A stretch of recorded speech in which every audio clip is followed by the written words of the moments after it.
तरफ हमारे पास माल मिला ही नहीं हमें, और हमें क्या करना पड़ा, खाली लौटना पड़ा। हमें क्या करना पड़ा, खाली लौटना पड़ा। अब देखिए कितना मेजर डिफरेंस आता है। अभी तो 40 किलोमीटर का, 40 टन किलोमीटर का डिफरेंस आ रहा है दोनों में। यहाँ 1240 आ रहे हैं और यहाँ 1200 आ रहा है, कोई मेजर डिफरेंस नहीं आ रहा है। लेकिन सपोज कीजिए अगर एक पर्टिकुलर जर्नी में आपको बिल्कुल ही खाली लौटना पड़ता है, तो जब एब्सोल्यूट कैलकुलेट करेंगे तो क्या हो जाएगा, ये सही है, ये सही है, लेकिन यहाँ जीरो हो जाएगा ना। 0 ton get carried multiplied by 50, तो ये ओवरऑल जीरो हो जाएगा। तो क्या बचेगा, सीधा सिर्फ 840 बच जाएगा, 840 बच जाएगा, क्योंकि एक पर्टिकुलर जर्नी पर आपके पास माल या पैसेंजर्स नहीं है। तो एब्सोल्यूट में हम हर एक टुकड़े पे अलग कैलकुलेशन करते हैं, तो वहां पे माल या पैसेंजर्स नहीं है तो जीरो हो गया, जीरो को 50 से मल्टीप्लाई किया तो जीरो बन गया। तो अल्टीमेटली हमारे पास जो यूनिट थी वो कहाँ 1240 थी और अभी कितने आ गई आपकी 840 आ गई। अब कमर्शियल पे कैलकुलेट करके देखें, तो कमर्शियल पे 150 में तो कोई प्रॉब्लम नहीं है, यहाँ थोड़ा सा एवरेज होगा 10 + 6 डिवाइडेड बाई 3, तो 16 डिवाइडेड बाई 3 यानी 150 मल्टीप्लाई बाई 5 पॉइंट कर दीजिए इसको थोड़ा सा, तो करिए इसको करेंगे, करके देखिए बेटा 150 मल्टीप्लाई बाई 5.33 करीब 800 की है ना, 800। वहां हमारा सिर्फ रह जाता है 640। और ये तो क्या हुआ जब हम सेम रूट से नहीं जुड़े, ये हमारे पास सिर्फ 50 किलोमीटर ही है। अगर सपोज कीजिए इसी रूट से लौटते तो 100 किलोमीटर होता, तो 100 किलोमीटर तक आप खाली आए हो तो आप कोई कोर्स की यूनिट को यूज ही नहीं करेंगे। तो ये प्रैक्टिकली अगर देखा जाए तो फिजिबल नहीं होता है कि आप कैसे कर रहे हैं कि अगर नहीं माल लेके आए तो बिल्कुल ही खाली हो जाते हैं। तो ये डिफरेंस होता है कि अगर एक पॉइंट ऑफ डिफरेंस बन जाएगा आपका कि अगर रिटर्न जर्नी में या पर्टिकुलर जर्नी में हमारे पास वेट या पैसेंजर्स नहीं होते हैं तो हम एब्सोल्यूट में उसको बिल्कुल ही जीरो करके ले आते हैं, क्योंकि किलोमीटर्स में उसका नल हो जाता है। लेकिन कमर्शियल में उसका एवरेज किया जाता है, बट प्रैक्टिकली एब्सोल्यूट मेथड ही ज्यादा यूज होता है। सैद्धांतिक रूप से कमर्शियल ज्यादा बेटर है, ठीक है, लेकिन नॉर्मली जो गाड़ियां चलती है उसमें, क्योंकि जरूरी थोड़ी कि मैं ही वापस माल आपको दूं, तो जब मेरे लिए आपने पर्टिकुलर जर्नी करी नहीं है तो मैं उसका वेट ओवरऑल कॉस्ट की यूनिट को मैं क्यों उसको बेयर करूं, इसलिए नॉर्मली हम एब्सोल्यूट को ही ज्यादा यूज करते हैं। तो तीसरा पॉइंट हमारा हुआ कि आपको क्या करना है, कॉस्ट की यूनिट को कैलकुलेट करना है। कॉस्ट की यूनिट सिंपल हो सकती है या कंपोजिट हो सकती है।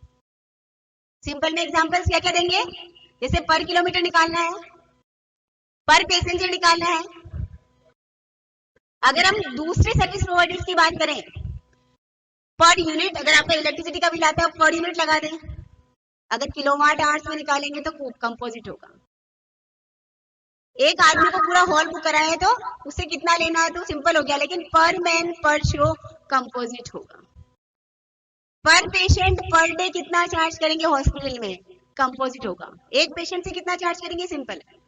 एक दिन का ओवरऑल हॉस्पिटल में कितना चार्ज करेंगे वो भी सिंपल है, लेकिन पर पेशेंट पर डे कितना चार्ज करेंगे वो हमारा कंपोजिट हो सकता है।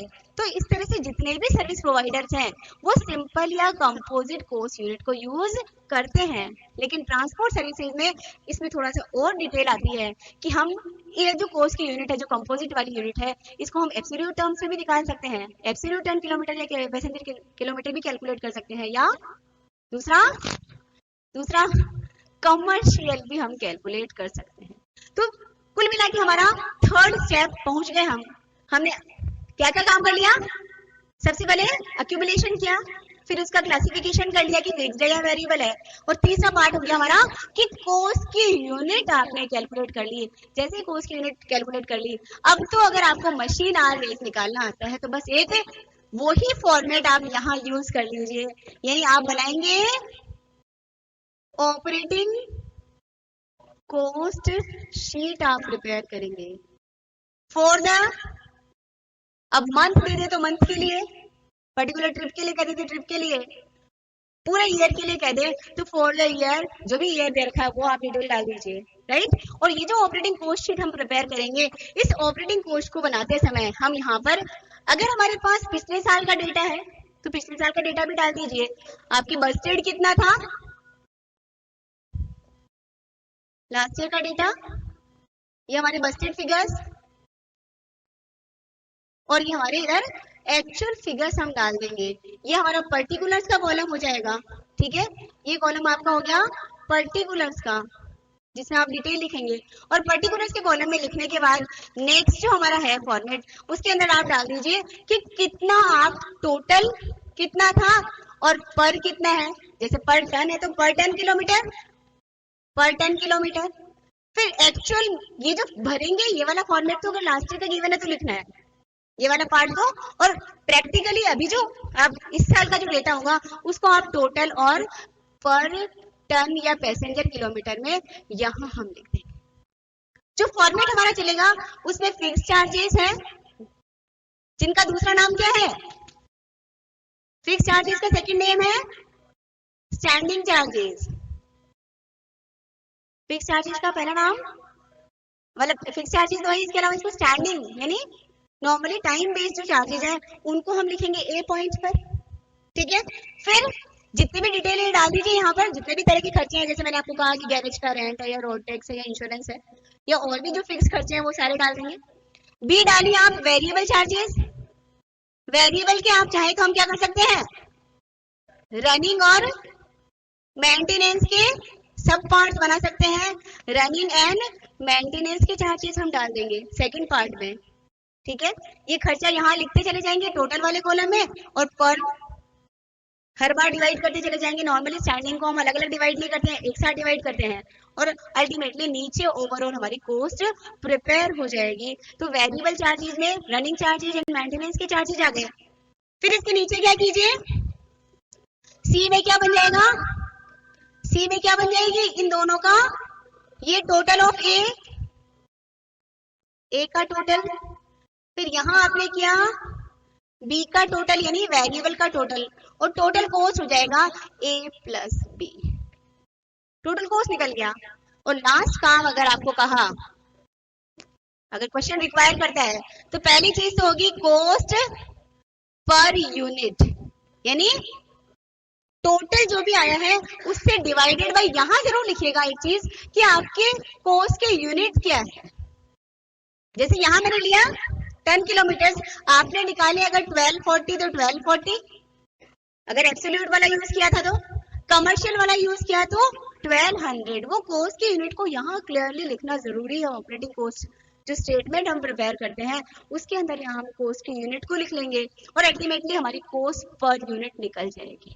अगर क्वेश्चन कहता है कि हम इतना % लाभ कमाना चाहते हैं या हमारा प्रॉफिट इतना होना चाहिए, कॉस्ट से रिलेटेड कॉस्ट का इतना % प्रॉफिट होना चाहिए, तो जैसा हमारा आगे का कॉस्ट का स्टेटमेंट बनता है वैसे ही नीचे ऐड कर दीजिए। ऐड कर दीजिए, क्या करेंगे, प्रॉफिट को ऐड करेंगे तो कितना हमने जो सर्विस रेंडर किया है उससे पर यूनिट हमें कितना चार्जेबल प्राइस होता है वो हमारा कैलकुलेट हो जाता है।